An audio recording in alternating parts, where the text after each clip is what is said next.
Acha que conhece o cinema dos anos 1950?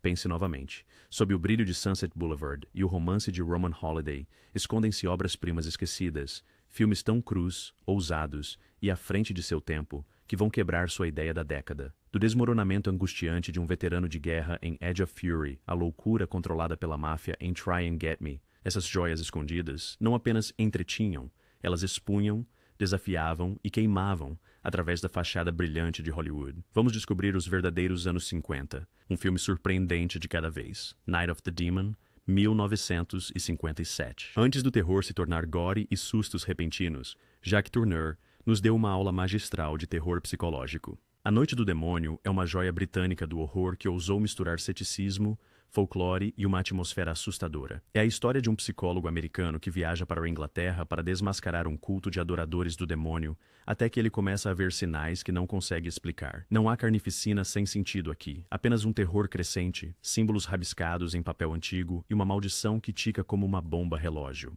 Tourneur, que anteriormente aterrorizou o público com Cat People, joga com o poder da sugestão. O demônio em questão mal é mostrado, mas a tensão é implacável.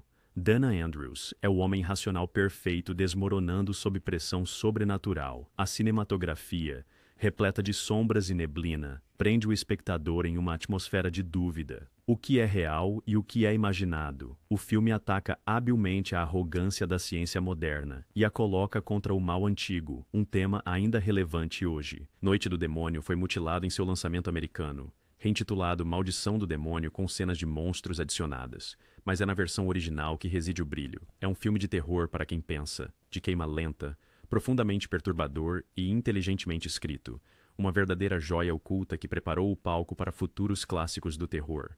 The Breaking Point, 1950. Esqueça To Have and Have Not. Esta é a verdadeira adaptação de Hemingway. Dirigido por Michael Curtiz e estrelado por um cansado e robusto John Garfield, The Breaking Point é um noir trágico sobre dignidade, desespero e o preço moral da sobrevivência. Garfield interpreta Harry Morgan, um capitão de barco de pesca cujos problemas financeiros o atraem para negócios duvidosos que se transformam em consequências mortais. A história não poupa golpes. A atuação de Garfield é intensa e emocional, incorporando a luta de um homem que se agarra à honra em um desonroso mundo. Juan Hernández, como seu leal amigo Wesley, entrega uma atuação décadas à frente de seu tempo, cheia de força silenciosa e integridade. O destino dele vai partir seu coração.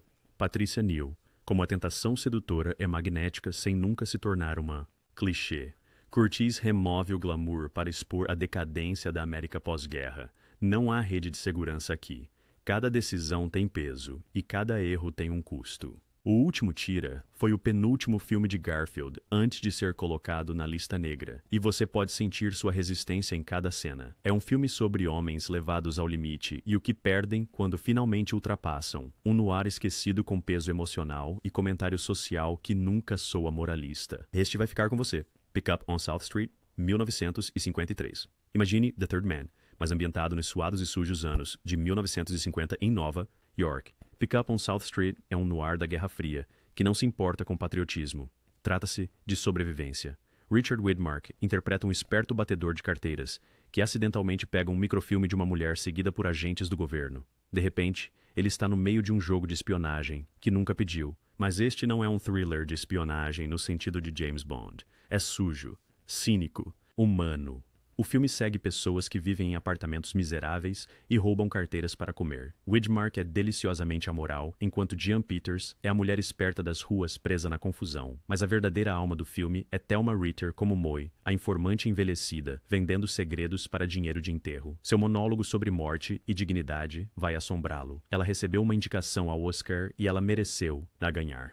O diretor Samuel Fuller filma a cidade como uma selva, e seus diálogos estalam como um chicote. Está acenando a bandeira para mim, Widmark zomba, porque este não é um filme sobre heróis. É sobre sobreviver em um mundo onde até a decência é um luxo. Os críticos o ignoraram na época. Hoje parece mais vivo do que nunca. Cru, elegante e irrepreensível. Este filme morde. Edge of Fury, 1958.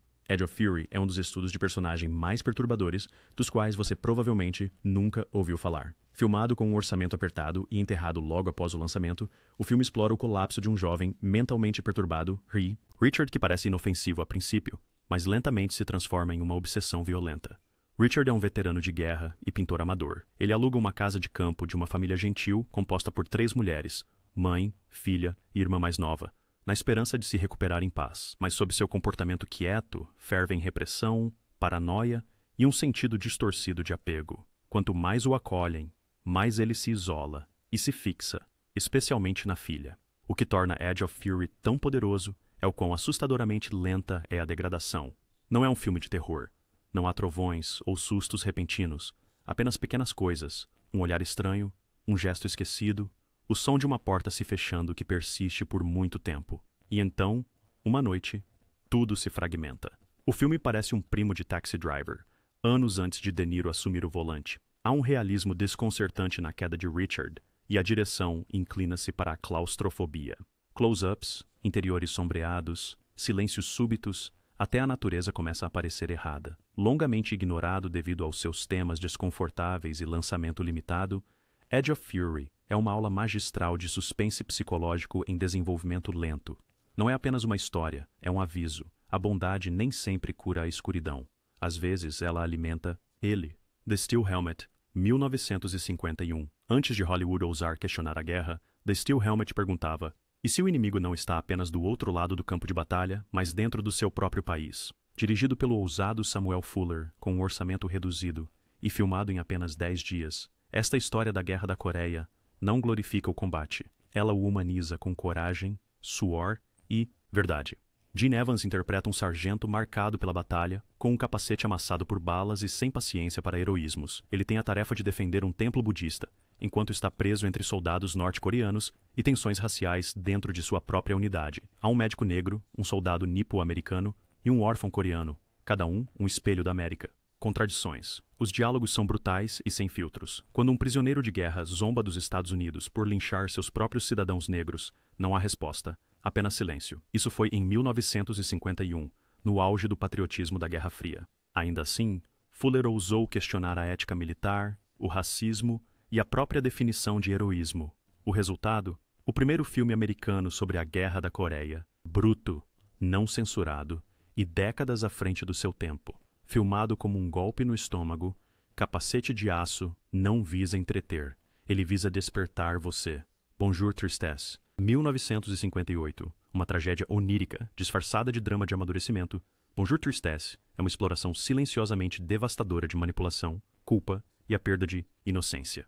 Dirigido por Otto Preminger e baseado no romance de Françoise Sagan, é estrelado por Jean Seberg como Cécile, uma adolescente despreocupada que vive uma vida luxuosa com seu pai libertino, David Niven, na Riviera Francesa. Mas sob as praias ensolaradas e festas decadentes, reside a podridão emocional. Quando o mais recente interesse amoroso de seu pai, Annie, interpretada por Deborah Kerr, ameaça sua liberdade boêmia com maturidade e disciplina, Cécile elabora um plano que leva à tragédia. O que torna este filme extraordinário não é apenas o performances, é a estrutura. Filmado em preto e branco frio e desbotado para o presente e em cores vivas para o passado, inverte as tonalidades naturais do tempo. A felicidade aqui pertence à memória.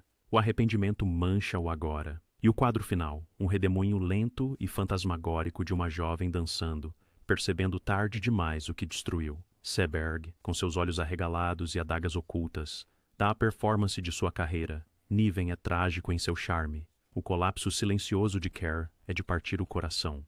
Bonjour Tristesse, sussurra sua dor, então a deixa ecoar. Tente e pegue-me. 1950.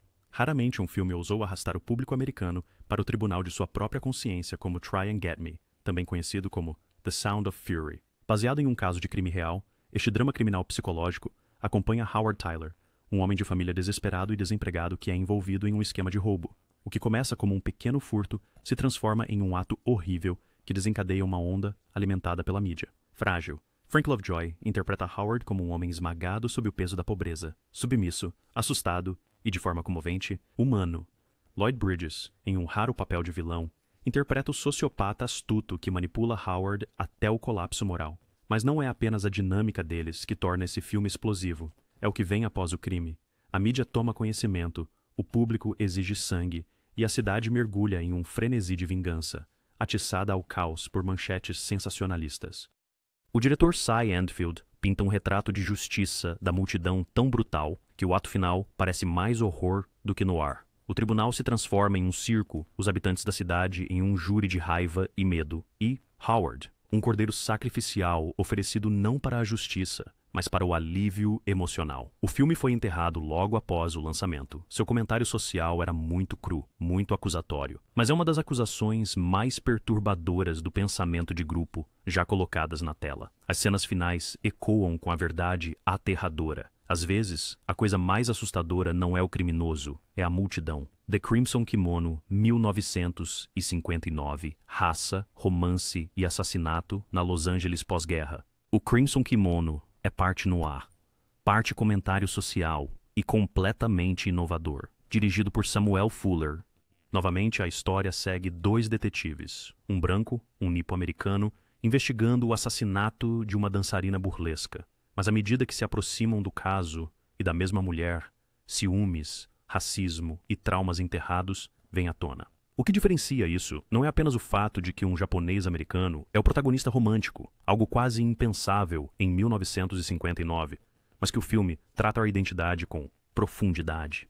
James Shigeta é calmo, competente e sensível. Sua tensão romântica com Victoria Shaw é tratada não como exótica ou tabu, mas sincera. A câmera se detém em momentos silenciosos, um olhar, uma respiração, uma hesitação. O roteiro de Fuller não faz sermão, ele se desenrola. As suposições raciais de um personagem não explodem em violência, elas murcham de vergonha. O confronto final não é sobre vingança, é sobre compreensão. Filmado nas ruas reais de Los Angeles, The Crimson Kimono parece ao mesmo tempo realista e íntimo. Estava décadas à frente de seu tempo, um sussurro do que a representação poderia ser e um desafio ao que ainda não é. O Cachecol, 1951.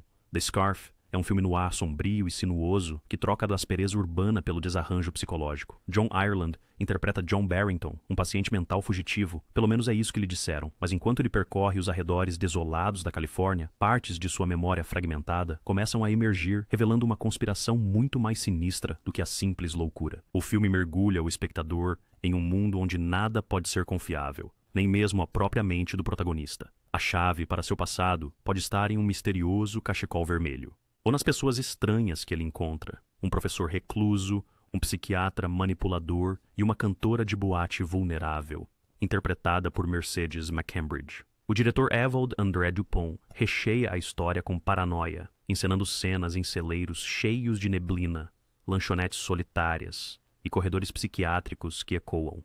Há um tom kafkiano aqui. E se todos acharem que você está louco? E eles são os que estão escondendo a verdade? A atuação de Ireland é tensa de medo e fúria mal contida, enquanto McCambridge traz uma vulnerabilidade assombrosa para ela. Papel. E o final? Não é uma reviravolta, é um estalo, onde a verdade finalmente quebra o filme como uma bala no vidro. The Scarf pode não ser um nome conhecido, mas sua tensão psicológica e sensibilidade no ar merecem reconhecimento. É uma história de loucura, manipulação e sobrevivência, que te deixa questionando tudo. 10. O Grande Roubo, 1957. Este não é o seu faroeste empoeirado típico de tiroteio. O Grande Roubo reduz o western ao seu psicológico. Ossos. Dirigido por Bud Boetticher e baseado em uma história de Elmore Leonard, é estrelado por Randolph Scott como um cowboy honrado e de fala mansa que se vê preso entre bandidos e uma mulher aterrorizada durante um assalto à diligência que deu errado. Mas o verdadeiro brilho não está na ação, está na tensão. Richard Boone, como o líder da gangue Frank Usher, não é um vilão com um bigode retorcido. Ele é humano, solitário, quase simpático, e é isso que o torna terrivelmente assustador. Ele poderia ter sido o herói em outra vida, mas nesta é um assassino em busca de significado. O filme demora. O silêncio importa. Cada palavra, cada olhar carrega peso.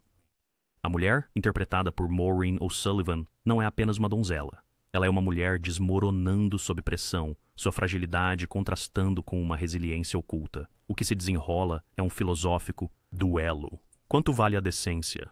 O que separa um homem bom de um mau quando o deserto não se importa? O clímax não é explosivo, é devastador. A direção de Boetticher é enxuta, focado. Ele pinta a moralidade com ambiguidade e valoriza o caráter acima do espetáculo. The Tall Tea não é apenas um western, é um ajuste de contas silencioso com a masculinidade, o medo e a tênue linha entre sobrevivência e rendição.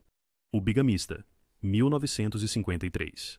Antes de anti-herói ser uma palavra da moda, O Bigamista nos apresentou um homem dividido entre duas casas e dois corações partidos. Dirigido e estrelado por Ida Lupino, o filme segue um vendedor viajante, Edmund O'Brien, que leva uma vida dupla, uma esposa em Los Angeles, outra em São Francisco. Mas esta não é uma história de traição, é uma história de solidão, e como até mesmo o amor pode ser uma armadilha. Lupino, uma das poucas diretoras em Hollywood na época, lida com o material com uma empatia dolorosa. O'Brien não é um monstro, ele é quebrado. Uma esposa é sem filhos e focada nos negócios. Joan Fontaine. A outra é calorosa, mas pobre. Cada mulher lhe dá algo de que ele precisa, e, ainda assim, a mentira o corrói. O que é impressionante é quão contido o filme é. Não há gritos, nem melodrama, apenas uma devastação silenciosa. Quando a verdade vem à tona, não há triunfo, apenas tristeza. O confronto de Fontaine não é uma fúria, é uma devastação. A narração, feita por um assistente social interpretado por Edmund Gwenn, não pede julgamento, mas compreensão. Isso foi radical para a época, um filme que via as falhas humanas não como criminosas, mas trágicas. The Bigamist remove a máscara da família nuclear dos anos 50 para revelar os vazios emocionais que ela frequentemente escondia. Não está apenas à frente do seu tempo, ainda é relevante hoje. On Dangerous Ground, 1951. Poucos filmes mudam tão drasticamente de noir para lirismo como On Dangerous Ground. No início, é um típico cenário de crime. Robert Ryan interpreta Jim Wilson, um policial urbano violento que se desintegra de raiva e isolamento. Mas quando ele é enviado para o norte para investigar um assassinato, a paisagem nevada começa a descongelar mais do que apenas o caso. Começa a descongelá-lo também. O que se desdobra é inesperadamente terno. Ele conhece Mary, Ida Lupino, a irmã cega do suspeito. A bondade dela, a sua resiliência e a sua força tranquila contrastam fortemente com tudo que o Wilson conhece. E algo dentro dele, mudanças. Nicholas Ray dirige com precisão poética. O filme começa com sombras, becos escuros, agressões, e termina com silêncio, luz e redenção. A composição emocional marcante de Bernard Herrmann captura a transformação não apenas do personagem, mas de todo o clima. Robert Ryan, geralmente escalado como durão e inquebrável, entrega uma atuação cheia de vulnerabilidade. Lupino, de fala suave e luminosa, torna-se o inesperado centro de gravidade. Sua casa na neve torna-se um santuário, não apenas do crime, mas do colapso emocional. Este é mais do que um filme de gênero, é uma jornada espiritual. Ele pergunta: um homem que conhece apenas a violência pode encontrar a paz? E a resposta que dá não é barata, mas profundamente conquistada. The Hitchhiker, 1953. Cru, implacável e dirigido por uma mulher quando Hollywood mal permitia, O Estranho Passageiro é a história enxuta e aterrorizante de Ida Lupino sobre dois amigos feitos reféns por um andarilho sádico durante uma viagem de pesca. Baseado em um serial killer da vida real, o filme não desperdiça nenhum quadro. É tensão do início ao fim. Edmund O'Brien e Frank Lovejoy interpretam os viajantes azarados. William Tallman é arrepiante como Emmett Myers, o assassino com um olho que nunca fecha completamente, mesmo quando dorme. Esse detalhe assustador por si só define o clima. Você nunca está seguro, nem mesmo no sono. O filme se desenrola em uma paisagem desértica árida e implacável,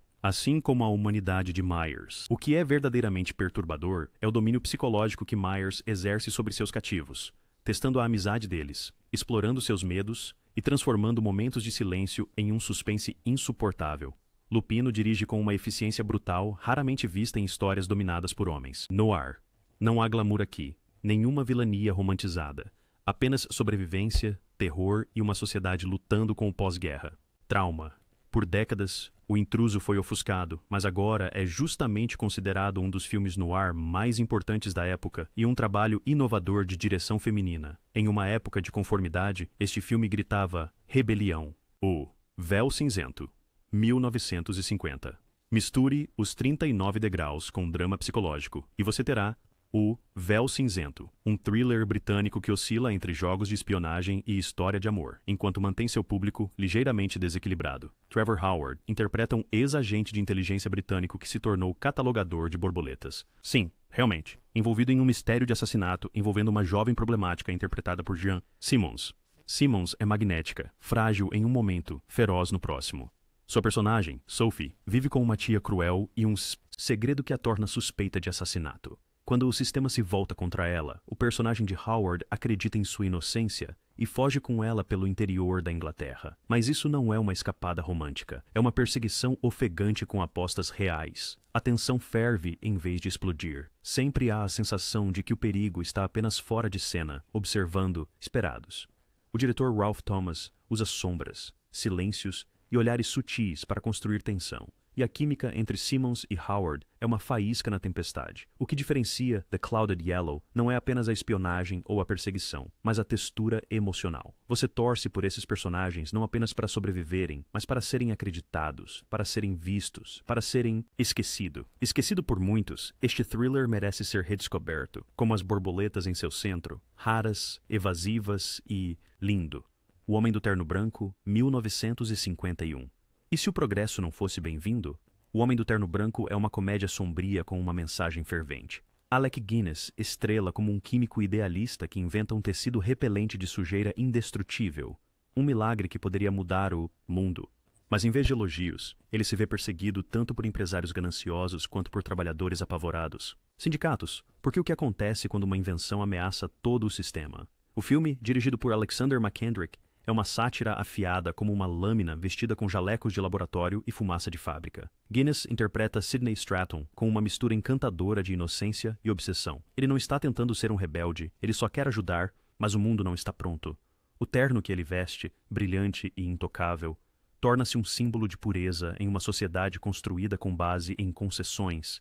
Cada cena equilibra humor com crítica, as reuniões na fábrica, as negociações conspiratórias nos bastidores, a paranoia crescente, são hilárias e horrível. E através de tudo isso, Sidney continua sorrindo, acreditando que a razão vencerá. Isso, não. O final não oferece resolução, oferece reflexão. The Man in the White Suit não é apenas uma comédia, é um aviso de que o verdadeiro perigo do gênio não é o fracasso, mas o sucesso. É tão relevante hoje quanto sempre foi. Talvez até mais.